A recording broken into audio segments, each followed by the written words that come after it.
So if you've been having any problems with your coach, and this could range from he's not playing you enough and giving you enough touches, or he's favoring other players over you, all the way to he's screaming at you every single day in practice. If you've been having any problem with your coach, we are going to fix that for you today. And I can say that confidently because there's a really simple fix that I can almost guarantee you haven't tried yet. And I'll share this with you by sharing a really quick story from my career in my junior season, or rather the summer before my junior season. I decided I wanted to extend my shooting range. And believe it or not, I really succeeded at this. I actually ended up, I went back to school the following year, my junior year, and was shooting out to 35 feet with like extreme accuracy, 75, 80, 85% in training, all the way out to 35 feet. And I was doing this. I was shooting that well in training, but I was also playing pickup games with college level players and shooting from that range, again, with accuracy. I was really, really, really accurate all the way out to 35 feet.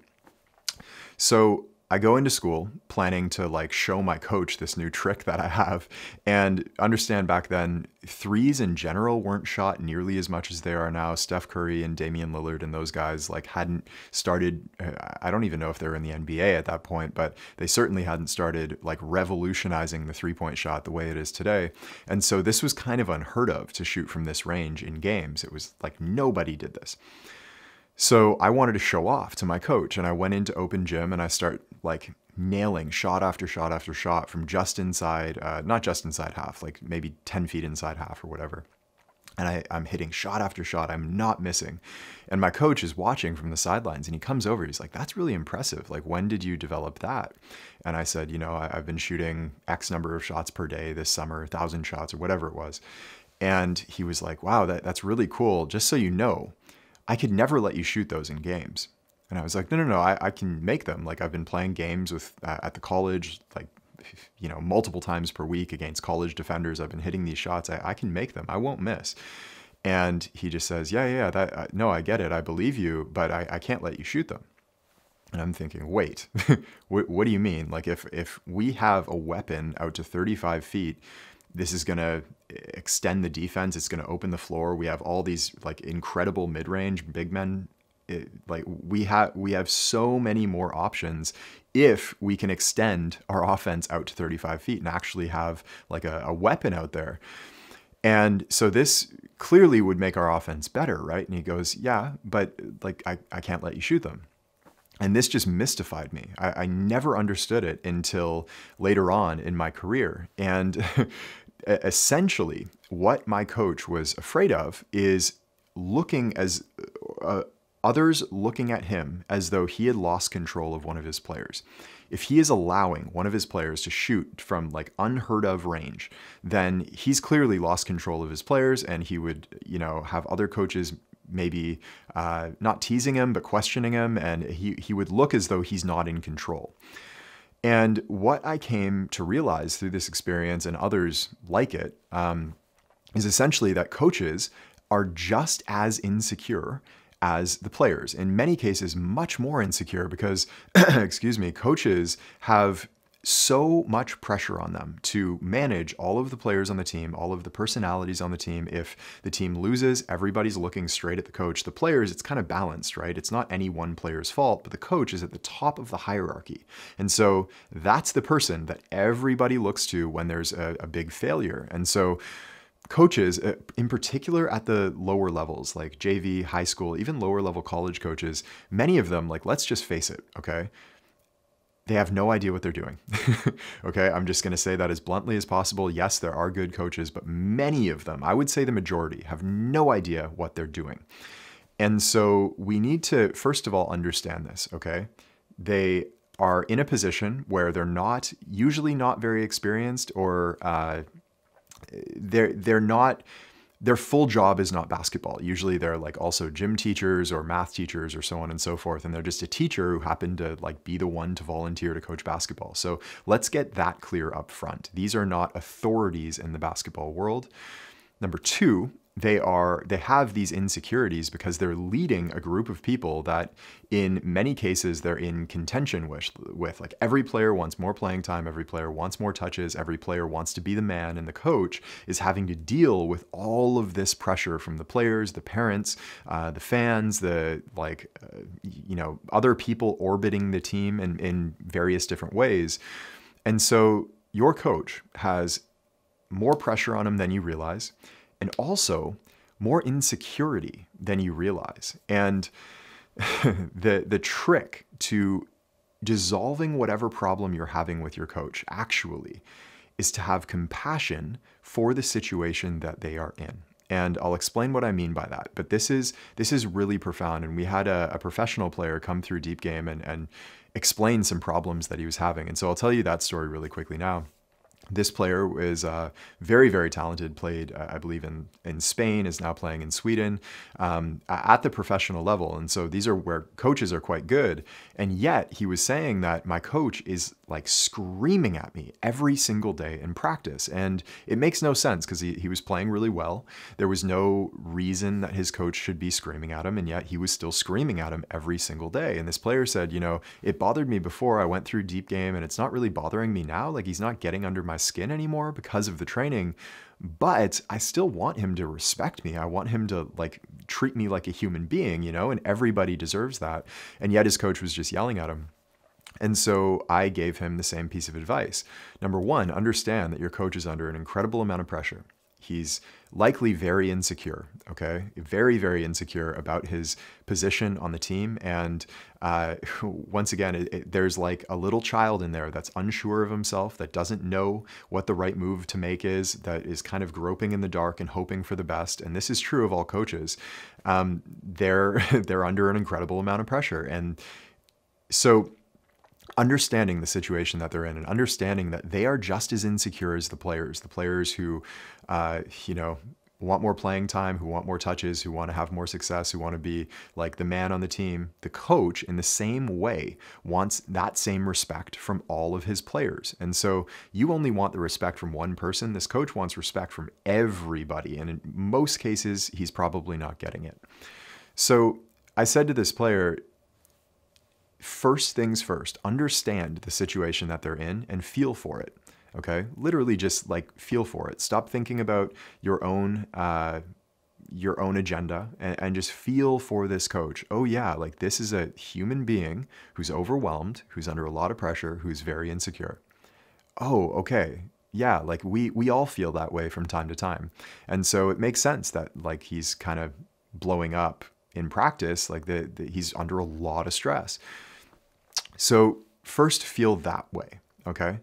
And second, understand that I'll say it this way, human beings are very subverbal, okay? The communication that happens between human beings, there's no exact metric. I'm sure science has said it's 80% or whatever. I don't believe that there's any exact percentage, but a large percentage, much higher than 50%, let's put it that way, is subverbal, meaning it's the body language and the facial expressions and the energy that somebody is giving off that we communicate with. It's not necessarily just the words, okay? Even as you're listening to me now, you're feeling the message just as much as you're thinking about the words that I'm saying. And so we have this very, very acute sense for when somebody else does or doesn't like us. Okay? Understand this well. We have a very acute sense for when somebody else doesn't like us. And naturally, as human beings, it's a threat to our survival. Evolutionarily speaking, it's a threat to our survival when somebody else doesn't like us. And so we naturally don't like that person. We put our guard up. We start to shield ourselves off in various ways from this person who doesn't like us. And so if you are getting more and more frustrated with your coach and you're meeting this insecure, pressurized human being who's, again, I can't emphasize this enough, under a lot of pressure, you're meeting this person who is clearly under stress with dislike and frustration and you're, again, always angling for what you want. your coach is going to meet you with that same energy, and it's going to be this downward spiral where after that that exchange with my coach, when I was told that I couldn't shoot those shots, I got really frustrated. I didn't understand this, and the relationship basically just deteriorated, and it never recovered, to the point where I don't want to get into this right now, but it damaged my career in ways that were actually critical, like lethal to my career. It probably ruined, along with the injury that I had, but in very, very specific ways, it ruined my progress in basketball. And so this is serious, okay? Take this seriously. The way that I handled my relationship with my coach was wrong. And the way that I handled it was to be frustrated and angry and upset. And of course, I didn't verbally communicate that. I didn't say to him, I'm angry with you, but subverbally, my body language, my facial expression, the way I held my energy while I was around him was very confrontational. And so he naturally met me with the same confrontational energy, right? So back to this professional player who I believe he's playing in Sweden right now, and he's playing at a high level. So again, there's no reason for his coach to be taking out all this frustration on him. So I gave him this message, and I said essentially the same thing that I said to you, like, meet him with compassion. I just received an email from him. Their team has gone on a winning streak, and he said, more importantly, my coach is no longer yelling at me, and we're actually getting along really, really well. He said it didn't happen right away. It can be difficult to feel compassion for this person that you've been confrontational with, but just understanding the situation that they're in and softening to it and saying, oh yeah, that, like, there's a person in there, okay? This is not just a vehicle for my success. He's not responsible for, like, he's not completely responsible for my success and failure. There's a human being in there. Let me meet him in that way. And it's completely changed his relationship to his coach. They're getting along much, much better now. He's having more success as a player, and it's trickled down through the entire team. As he's one of the leaders, their entire team has gone on this win streak to start the season, or to start the year rather. So this is really the secret to dealing with challenging coaches, okay? Recognize the situation that they're in. Recognize that every human being, all they want is respect and understanding and compassion. Okay, if you can give him that, then your coach will give you the world. And maybe this doesn't mean he makes you a starter if you're really not good enough to be a starter. I'm not saying that at all.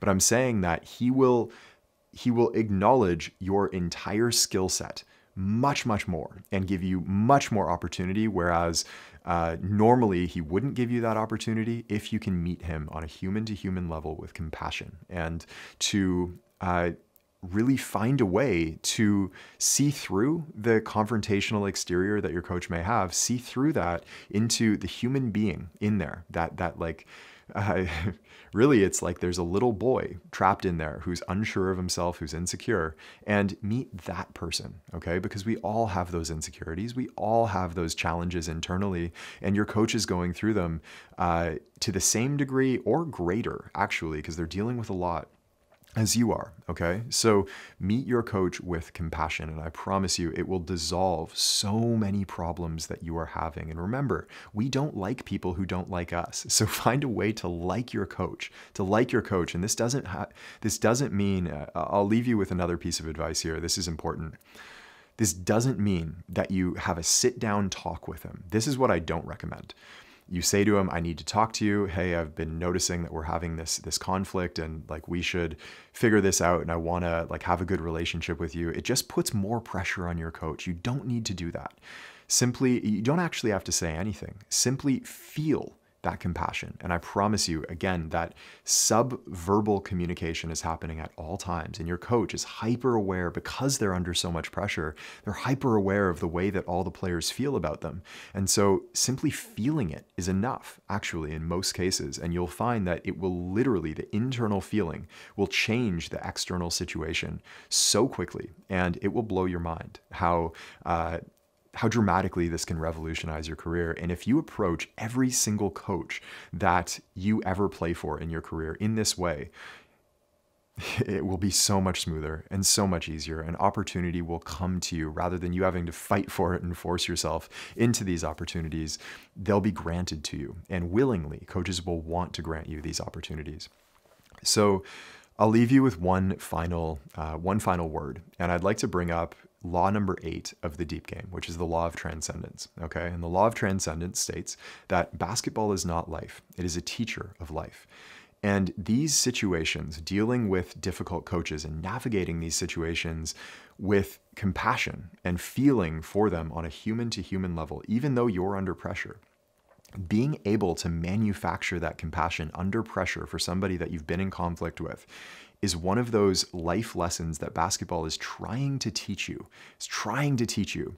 And the value in that lesson, I cannot state it strongly enough. It is gold. It is gold. The way that it will serve you in life as on just a human level, right? Beyond basketball and everything that you do, it's gold. Okay, so learn the lesson, accept this lesson from basketball. Imagine that maybe basketball has more to teach you than you could have asked for. And this is a lesson that is disguised in conflict. And if you can see through this conflict, there's gold in there for you. There's gold. So keep this in mind, okay? I wish you the best of luck with this. You know, I've struggled with this as much as anybody. I really, really struggled with this in high school. And I don't want to say it ruined my career because I can't give that much credit to that situation, but it really slowed me down, and it slowed me down in ways that were really critical to my success. So I hope this helped you out. Again, as always, if you want to go deeper on this, the best thing that you can do is go to deepgame.com right now or click the link around this video to take our free masterclass. It's 100% free, and you're going to be learning the entire deep game of basketball in less than 1 hour with all 8 laws in depth. It's like getting a PhD level training in the part of basketball that is played with the mind. And I think it'll be the best hour that you've spent on your career so far. If you've already taken the masterclass, many of our players take it multiple times. And so if that's you, then I'd love to invite you to join us inside the Complete Deep Game program, which is an 8-week training program where we go really, really, really deep on all 8 laws of the deep game and give you a master level training on the entire part of basketball that's played with the mind. We do have a discount for every player who's taken the masterclass. And so if that's you, we'd love to have you with us. And either way, regardless of whether you never watch another video from us, I hope that this concept of meeting your coach with respect and compassion and understanding, not because it's like this isn't an ethical or moral situation. I'm literally saying this because it's better for you. It's better for you. If you can pull this off and find a way to feel good towards your coach, it will open doors for you that you didn't even know were there. I promise you. So once again, I hope this helped you out, and I will see you in the next one.